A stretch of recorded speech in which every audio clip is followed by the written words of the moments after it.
Welcome, skeptics and truth seekers, to Schoolhouse Crock, the podcast that fearlessly exposes the real deal behind public education in the state of Colorado. I am your host, Stacy Castile, and on this show, we are not here to sugarcoat. We are here to unveil the truths, challenge the norms, and unpack the crock of you-know-what that often goes unnoticed in the realm of education. On this episode, I'm going to be discussing some of the bills that I brought to your guys' attention at the beginning of the legislative session for the state of Colorado. Now that the legislative session is over, we can finally talk about the outcome and what passed and what did not.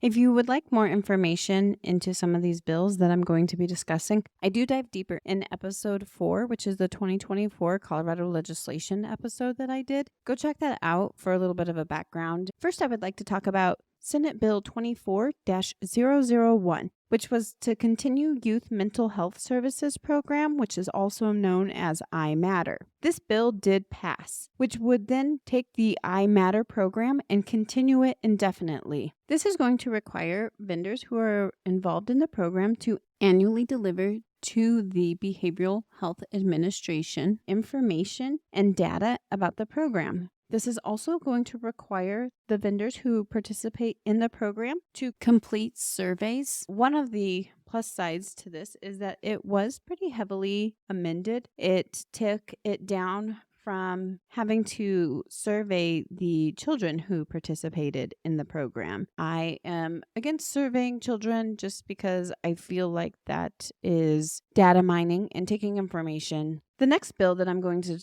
discuss is Senate Bill 24-049, which was the content of material in the libraries. Fortunately, this bill failed. It would have prevented quote-unquote discrimination of library books. It also would have created a whole bunch of bureaucracy to go through in order for parents to challenge or reduce access to some of these books in the libraries. This was not just for libraries in public schools or charter schools, but also public libraries. I think it's just a good thing that it failed, because just because a book may not be suitable for a child does not mean that you are discriminating against the book or being discriminatory in any capacity. The next bill is Senate Bill 24-034, which increases the access to school-based health care. Unfortunately, this one did pass. This will apply to school districts, charter schools authorized by the district or the state charter school or a school board. This is available to students despite their ability to pay,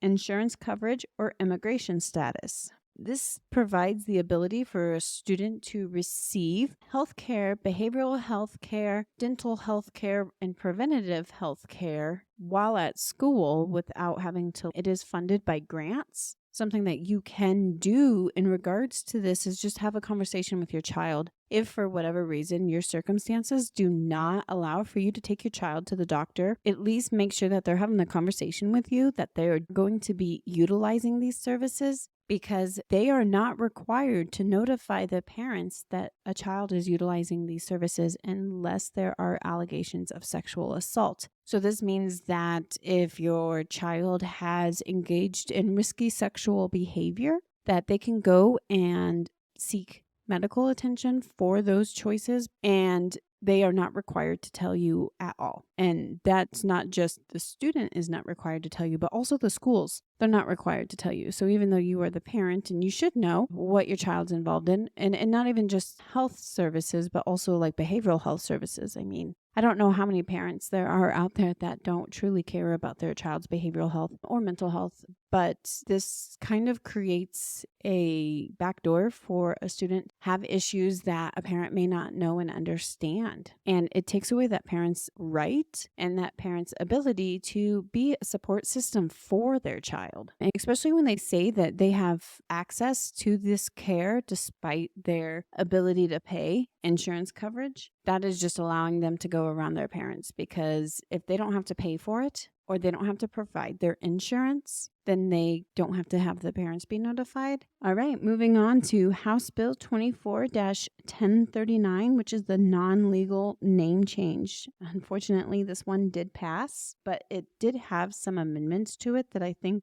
make it a little bit better. One of my biggest concerns for this one was more so based off of rural schools. We know the big school districts, the ones that are along the I corridor, that they're on board with this. They're supporting this. We've seen what happened in Poudre School District. We know what's happening in Cherry Creek School District. And so it's no shock that they would support this or be okay with this. But what this does say is that it requires each school board of education and pilot schools to adopt written policies. So this is not necessarily forced on all schools. So as taxpayers, you need to go to your local school board and ask them to vote against this. That is how we can stop it. It requires them to adopt written policies prohibiting discrimination on the basis of gender expression, which includes the student's chosen name. It's not discriminatory to not necessarily go along with someone's non-legal name change, and they're trying to make it to be. Are we even taking into consideration for, say, it's a second grader, how those other second graders feel now that they have to call Jack Jill? And there's no understanding for that. They also said that the written policy must specify that it is discriminatory to knowingly or intentionally use a name other than a student's chosen name. But like I said, there's definitely a way to avoid this if you go to your local school board and advocate for them to not fall in line with this, to stand strong. This is absolutely no different than a school board having to implement curriculum, and that's how we stop this madness, is through our school board. It is unconstitutional, according to the state of Colorado Constitution, for anybody besides the school board to implement any type of curriculum, and so it sounds like this is kind of going in step with that. I am not sure what the ramifications will be for a school board that does not implement this. Would assume that the state could withhold funding in some capacity or try to hurt the district in some other way for not going along with this. But again, if we have a conservative school board, we can stand against it. And the final bill that I am going to cover is House Bill 24-1017, which is the Bill of Rights for Foster Youth. This also passed. It's requiring the state to provide written notice to any youth 5 years old and older in that youth's primary language of their rights. Well, I'm not sure how many 5-year-olds can read a document that outlines their rights. I'm going to be honest, I don't know how many 15-year-olds could read it and completely understand it. This also requires that a child in foster care must have their gender affirmed by anybody that encounters them. So whether it's the foster parents, the state, the schools, whoever, it is now part of their right to be affirmed in their gender, whether you agree with it or not. I think that's really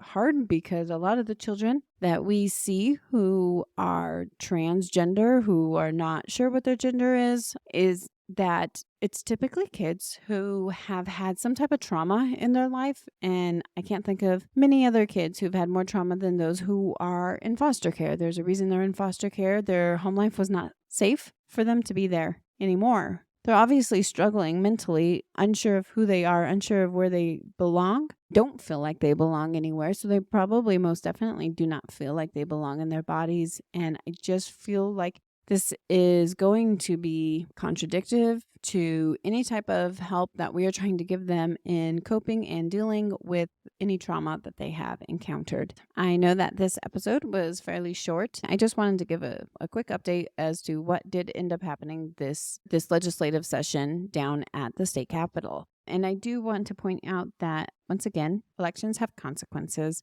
And on the positive side of ending this legislative session is that we have an election coming up in November. And so it's very important for you to get involved and understand who is running for House seats here in the state of Colorado and who's running for Senate seats here in the state of Colorado. Because those are the people that are passing this stuff. Those are the people who are down there fighting. This year, we need to flip some very important seats, specifically House District 50 needs to be flipped, and House District 19 needs to be flipped. We have a lot here that need to be flipped. And hearing how this legislative session has affected our children, you should be inspired to get out and get informed. We will not have the official list of Republicans who are running for these seats until after June 25th when the primaries are held. Some of these seats are going to have primaries for the Republican ticket, and so we won't know until then who it is that's going to be running. We need to get people who are going to stand and fight for our children. An example that I feel like just shows who is currently representing the state of Colorado is not going to stand and fight for our children would take us down to an example of one of the bills that was introduced was to put a minimum sentence on those who are